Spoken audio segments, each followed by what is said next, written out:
Hello, so this time we're going to be looking at making the back of the guitar. The sides are safely in the mould, all done, and then we have to put the front and the back together. Now I prefer to do the back first, simply because this is hardwood and it's just more hard work, so nice to get it done first. You can't do either. So first thing we want to do, the sides come as two pieces. So generally, as you've seen before, they tend to draw on where the guitar is best fitting, so you can look at it and you can sort of see any faults and things that are in the wood. And again, these are sort of a good 5mm thick, so they're going to need to be thinned down. But first, obviously, I'm going to need to glue them together, and in order to do that, I need to make sure these sides are straight. And when I hold this one up to the light, you probably can't see it, but there's an enormous gap between these two. So what I need to do, take them one at a time. I'll take a straight edge, a long straight edge, always worth investing in these, and you can look and say, what's it looking like? And you hold it up to the light, and I can see a huge great gap in the middle there. So on this one there's a huge great big hollow here, if you like. So what I'm going to have to do is to plane that down. Now before you do that, obviously you're going to look at the grain pattern and sort of play around. What's the nicest grain pattern? Again, book match, so they're opposites, and you can see how this one works. It's got a nice sort of pattern there.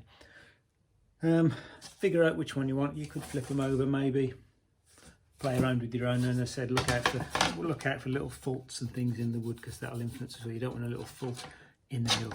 You want it on the edge where you can cut it off later. So first things first, I'm going to need to now bring that down, and the way to do it is go back to our shooting board again, clamp it down, and then we'll just take some off with the plane. Now just be careful here, it's very easy to oh, not quite there, and before you know it, you've planed off a big chunk. If you do that, you might just run out of room to fit your guitar in, so be really careful, don't take any more off than you have to. We're doing it on the shooting board so that we know that it's square. So that's what I'm going to do next. So here we are. I've clamped it onto the board.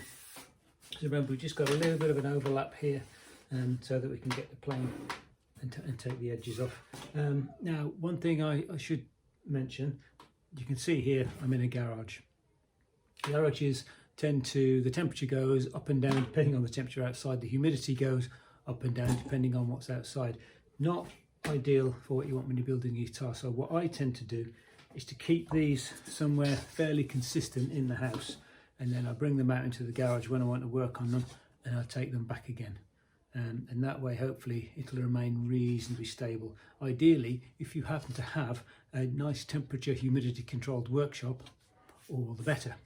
I haven't, so we're going to do it here. So let's look at this, and again, I can feel this is pretty rough, and also I know that it's a big hollow in the middle here, so I'm going to start, and again, so the plane's on its side as last time, and we can start just taking off just a little bit. And it's there, and here.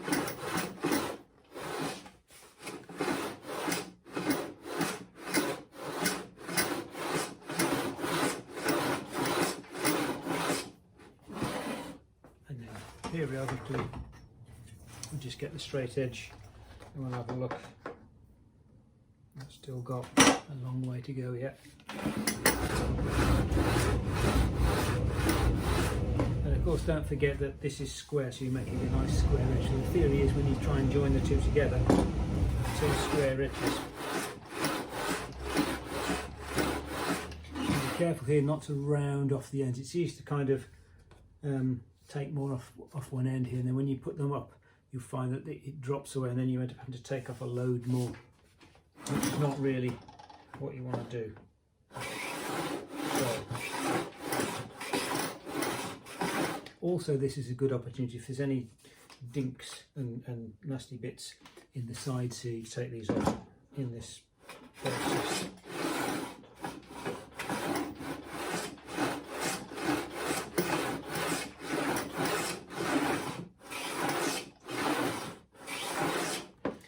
obviously the longer the plane, the better. So you won't get undulation to get it reasonably flat. But take it slowly because you don't want. Okay, we're getting there now.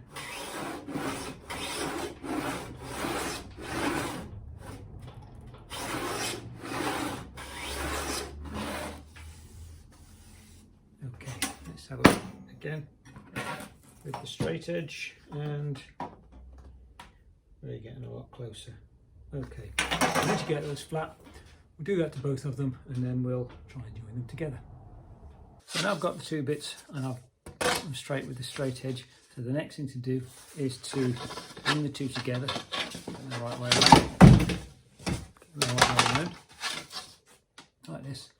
So you join them together, and then you hold them up to the strongest light you can find. In my case, it's up above my head here, and you can see there will be light coming through in various places. And the trick is to look at where the light isn't coming through. So if you've got a big set of light coming through there, for instance, where the light isn't, those are the bits that you need to sort of drop down a little bit. And the trick is, I've discovered, find which one you've taken the most off when you've been setting it up. Now in my case, I think it's that one, and then take the rest off this one. So you're bringing this one to match, and just one or two runs of the plane at a time. Just keep looking, keep checking against the light, keep holding it up, and just work it down until you can get a point where you hold them together and you can't see any light through the gap. So I've held it up to the light, and I've made a little mark. I've made a big mark so that I know which one I'm messing about with, so I don't accidentally do the other one. And then I made a little mark, and it's this bit here that I need to take down a little bit more. So if I tilt you down a little bit, so I go across to the board, and for these little bits you can cheat sometimes. I'm not bothered to clamp it down, but there you go. So I'll take a little bit off there. I really don't want to take very much at all, so just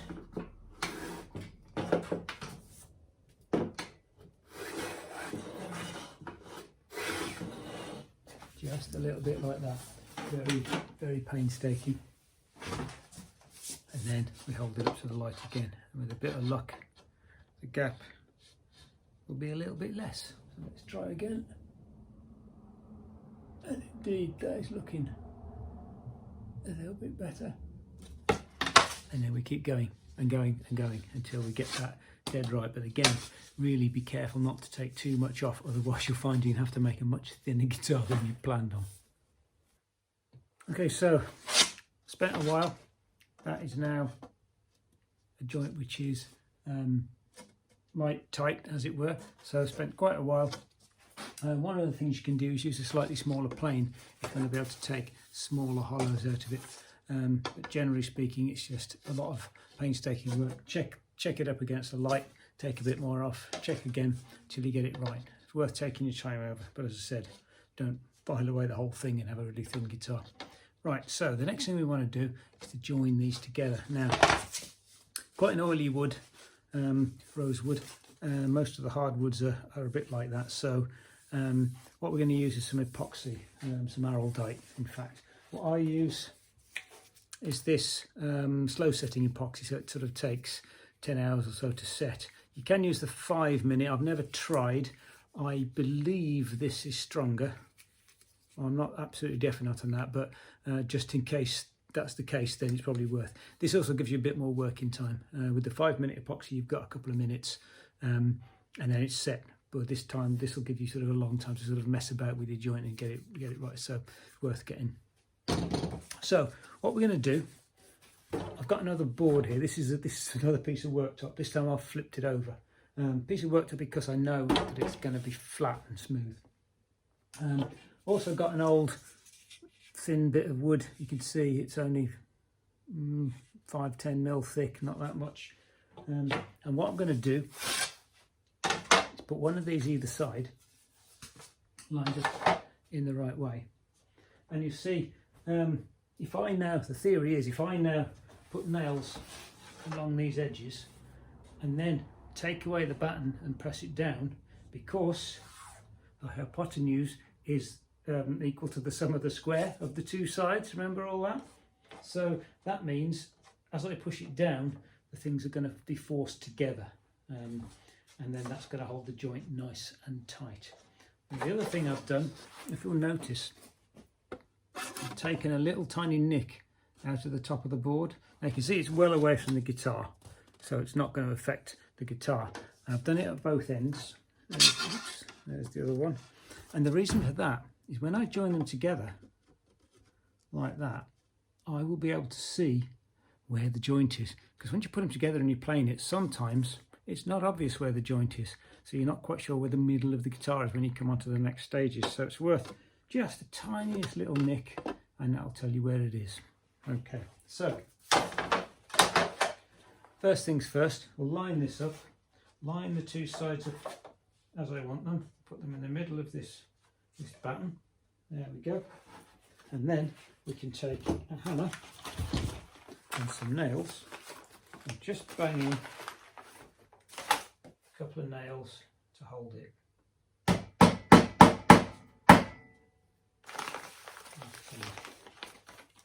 One there, one here. Do the middle ones first to make sure it's right. Now make sure these are nice and tight together, and then we can do some of the others. Now keep the nails fairly vertical. If you have them leaning backwards, what will happen when you press it down is that the board will ride up the nails. So that's no good at all. So another one here. Drive them in a reasonable amount, so again they don't get pushed back when you tighten it all up.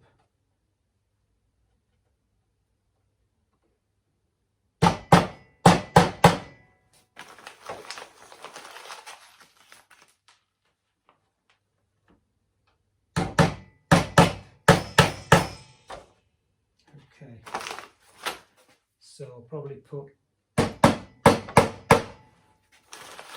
one more in.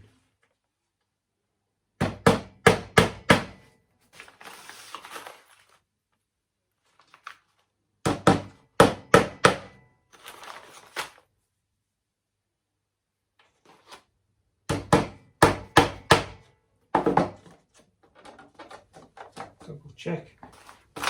And the theory is then, when I come to pull this out,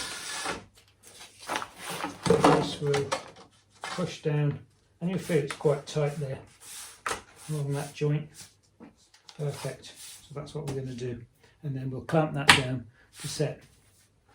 Okay, so the other thing we can do, if we take our white pencil and just mark where the nails are, and then it'll help you line it up again when you come to put it back. So I'm going to take it off to glue it. There we go. And what we're going to do is run the Araldite along one, and we'll put them together, move them about a little bit so that both sides are coated, and then we can put them down on here. Now, first things first, what I need to do, get a bit of paper, newspaper, or a bit of old 61508, no, 26262 standard. Not want that anymore. And we put that down there so that the glue doesn't stick to the table. You don't really want to spend all this time preparing the balls and then stick them to the table and break them, getting them off again. So that will mean the paper will stick instead of the table. Right then, next I'll mix up some epoxy. Okay, so I've mixed up some epoxy. There we go. Good old lollipop sticks.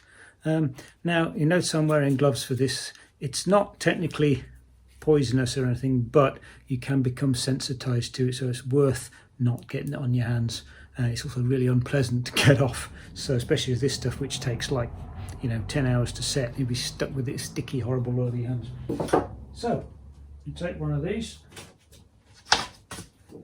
and we'll put some epoxy along the edge. And take your time, make sure you get it on the whole thing. There we go. And some of this will squeeze, well, a lot of this will squeeze out when you put them together. which is one of the reasons we've got the paper on there. And the more you put on, the more you'll have to clean off later, but that's not too bad. Bit of plain, and it'll soon come off. There we go, along there,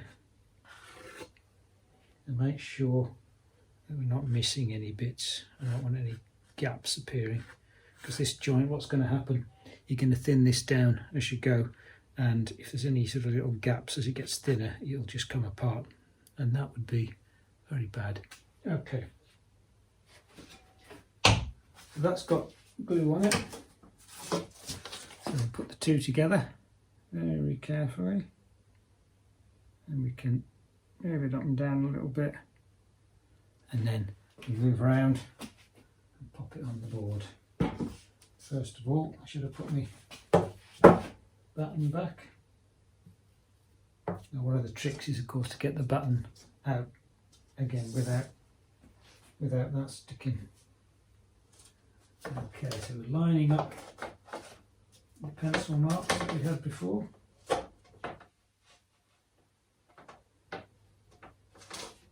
It's always a horrible, sticky, unpleasant sort of job, this one. Okay, they're lined up, and these are also. And then I can pop the button out.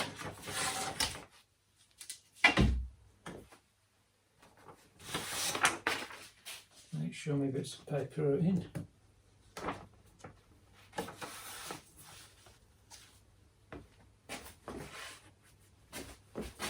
Okay, worth double checking that your bits of paper are in.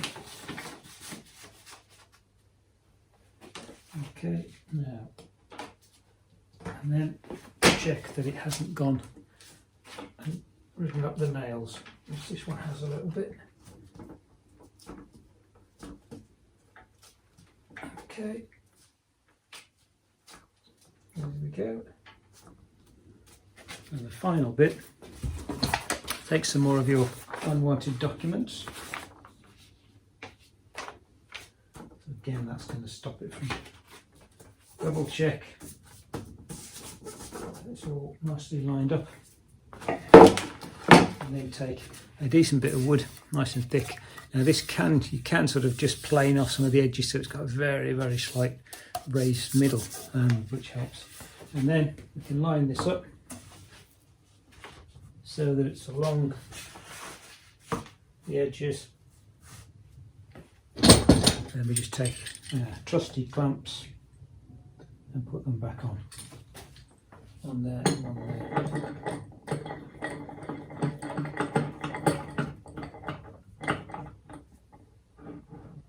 And indeed this one just about fits.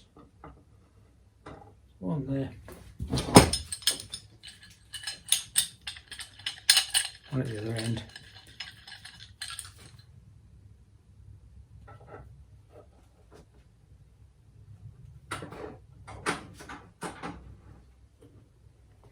There we are. Double check that everything's smooth and flat, and we're good to go. Leave that now at least overnight, and come back in the morning. Double check all these are down,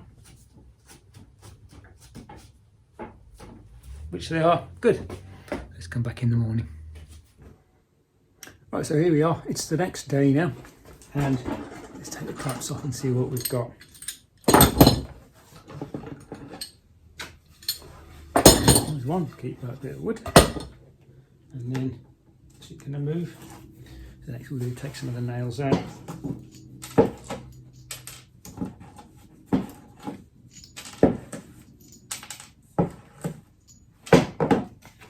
The big question, is it stuck? No, it's not. There we go. One piece of joined together wood. We can take the paper off. Let's see what we've got. Okay, so the glue's still slightly sticky here.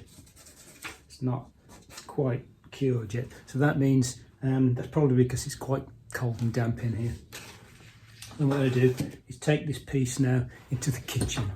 for a while into the house and hide it somewhere, and hopefully the warmth will start to finish off curing that, 'cause it's only been 12 hours or so, and that'll be that done. What I don't want to do is start planing this while it's still sticky, because it'll knacker my plane blade. I get the rest of the paper off, because you can see now it's a good job we used the paper, otherwise it's would have been stuck fast. How did that get there? Anyway, there we are. You can see it's stuck. Okay, so ready for the next stage once it's set. Okay, this has had another day to dry, so it's not sticky anymore. So that's looking right. So the next thing to do is start to give it a plane down. So we're aiming to get it down again to a couple of mil or thereabouts. But first of all, just like last time, I'm going to find out the way the wood is. Now, it's more difficult this time because you've glued two pieces of wood together with the opposite grain. You might find that it'll plane one way but not another. So you could be going up and down this side, you get up to this side, plane digs in. So it's a case of playing around, finding which way the wood likes to be planed. So this generally, I'll make sure it's a nice thin wisp. Just generally, this seems okay diagonally here. And we can take up all the extra horrible bits. So what we can find, if in doubt, you can generally plane it across without too much of a problem.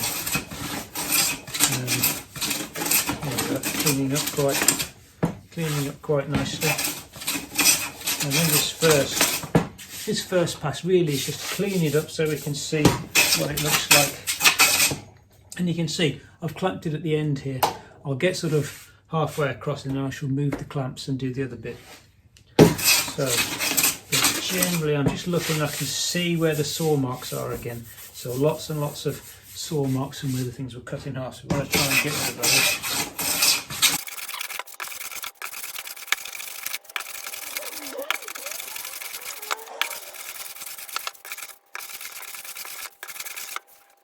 I've got a classic bit here. I've been going diagonally there. This bit likes to be playing diagonally. This side, it's starting to dig in, starting to get a bit rough. So this wants to be playing the other way. So you can do that very, very carefully. So I've come across to the other side here, and I can do a bit. Probably find that it's happier that way, which it is. But generally speaking, if it's being really difficult, if you've got some particularly figured woods, then straight across is often the way you want to go.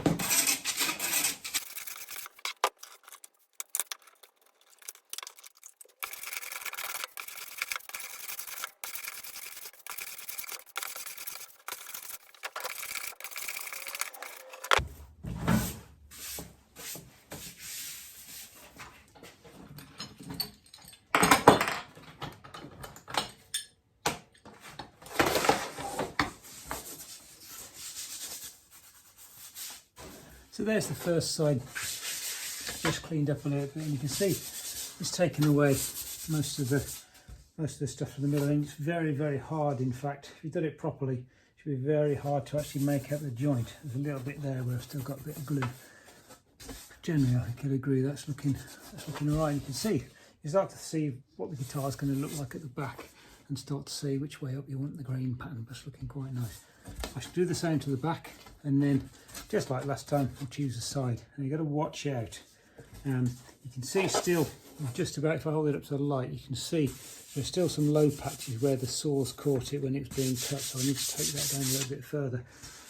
And also some of the edges are starting to split out because I'm going across the grain. Sometimes the edges are going to split out, so beware of that, especially around the fattest part of the guitar, because you could take out a big chunk of what you're going to actually use. So beware of that. The other thing, this one's got some fairly nasty faults in it here that you can see. So I need to watch out for those as well, because if I plane that way, it's liable to take this whole chunk away.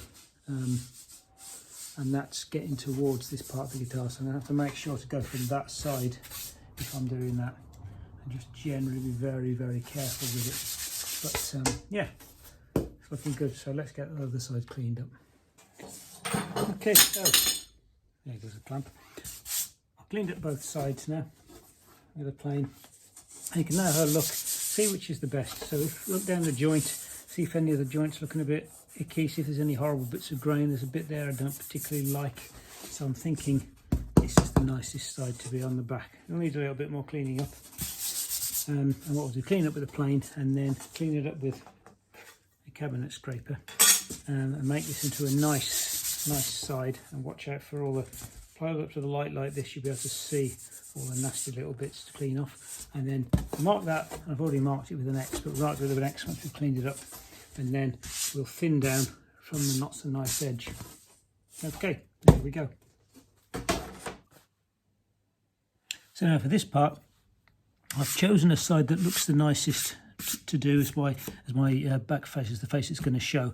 I'm just using a cabinet scraper just to clean it up. So you can look down the wood from this angle and look across in the light. You can see sort of blemishes and things on it. So I'm just going to clean those up, and you do it by, you take your cabinet scraper, you hold it at an angle, and then you just push it like that. And if your cabinet scraper is sharp, you'll get these little, see these little tiny little shavings. If your cabinet scraper is not sharp, then have a look at one of the next video in this series, which is how to sharpen a cabinet scraper. Makes all the difference if it's sharp, and because this is fairly hard wood, you'll need to do it quite a few times during the process. But there we go, sort of cleaning that up now. And then once we get a decent sort of finish on it, we'll flip it over and we'll do the thinning on the other side. And here we are, this is now done. I'm fairly happy with the way that's come out. Obviously we'll sand it again as well. I've marked, X marks the spot on this face so I don't accidentally start to plane it. So obviously the other side, and you can tell, is much rougher and it hasn't been cleaned up yet, but that's the next thing to do. We've got a nice clean face. That's going to be the back of our guitar. You can see the nice grain pattern now starting to show up on here where you've joined the two. It's looking really sort of symmetrical and nice. So that's good. So the next thing to do, again, we're going to try and thin it down, or we're going to thin it down. And the next thing to do is to flip it over, clamp it down, and start with the planing again. Planing again. So here we are, thinning this down now. So trying to get it down to about 2.5 mil. So what I've done, 2 clamps on the end. You need 2 and not 1, otherwise it'll slide about and make a pig's breakfast. And I'm going to plane it. Now the way I'm planing this one is across. Now I've got some bits here at the edges that look like they're going to, if I were to plane them, it looks like they're going to break away, and I don't really want that to happen, so you can make a bit of a mess. So what I'm going to do is plane from both sides. With it held there, what I can do is just, and this is a nice sharp plane, just take a few across like this, and I'll do that 2 or 3 times. Make sure to get across the whole thing like that, and then I can put the other side, do the same thing. So I'm always attacking the edges from this side, so I'm not trying to push them out. There's less chance for getting damaged. Once that's done, I'll take the clamps off, swap ends, put the clamps back on.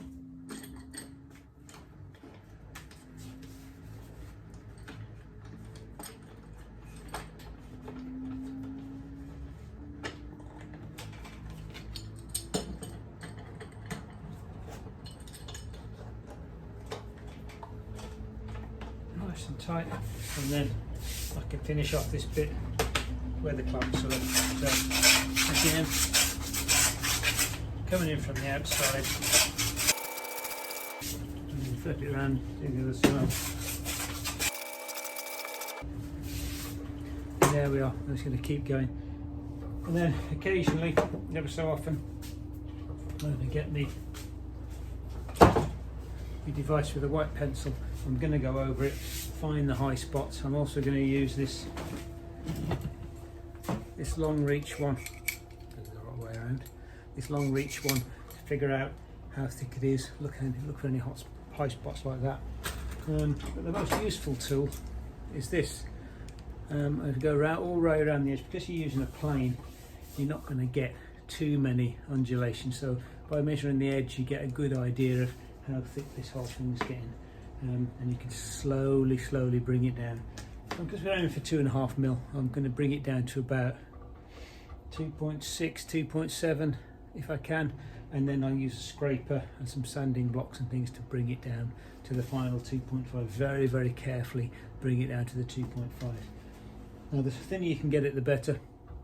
If you can get it onto 2.5, all the better. If you get it thinner than that, what tends to happen is, particularly with the soundboard, you're going to start to get a different note out of it. It's going to be probably a bit tinny if the wood's too thick. So do take your time. Do take time and care. Get this down. And this is the worst part. This is a bit I like to do anyway. Straight after I've bent the sides, get this done, because I hate doing this. This is the pain getting this done. It's hard wood, so it's hard going, and it takes a little while to get done, but care and patience, and eventually after a few hours you should have this down to the right thickness. When you leave it, so if you take it into the house and you're going to leave it somewhere for a while, put some weight on it, put some books on it or something, because once it's thin it'll tend to start to bow out. Now that's not particularly a problem, but because you'll put braces on it later, but I don't really want it to bend too much. So there we are. I'll carry on. More sanding, more planing, more planing, more planing. So now then, we're on the home straight. This is down to round about 2.6, 2.7. Starting to feel about right. And we're just going to finally finish off with the cabinet scraper. So all I'm doing, really, I'm just going up and down and just checking. So anywhere that's a little bit too fat, so 2.6, 2.7, and I just mark with my white pencil. I just go all the way around and just have a look at these and see where we've got. So that was a bit wider there.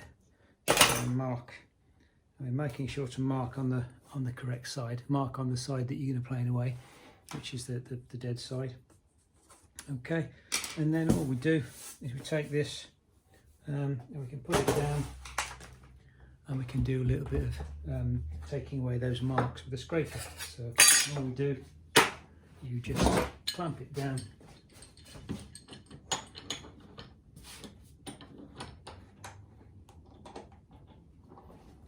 And if you've seen one of the other videos in this series, it's how to sharpen the scraper, so get a nice sharp scraper. And you just find the bits where it's raised, and all you do, you just scraping off,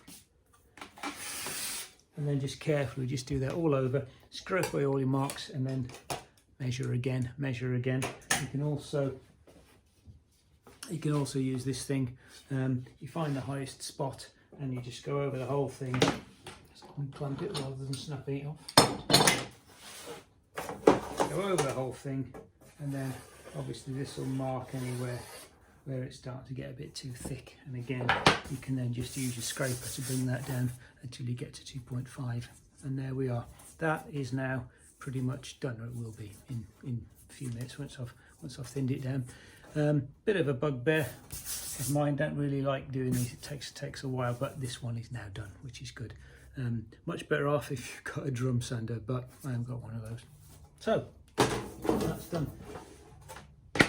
We're ready to start looking at some other things. We're fairly soon we're going to have to be actually starting to put the guitar together, which will be a nice start. Okay, well that's the end of this video. Hope you liked it. Subscribe if you did, otherwise I might see you next time.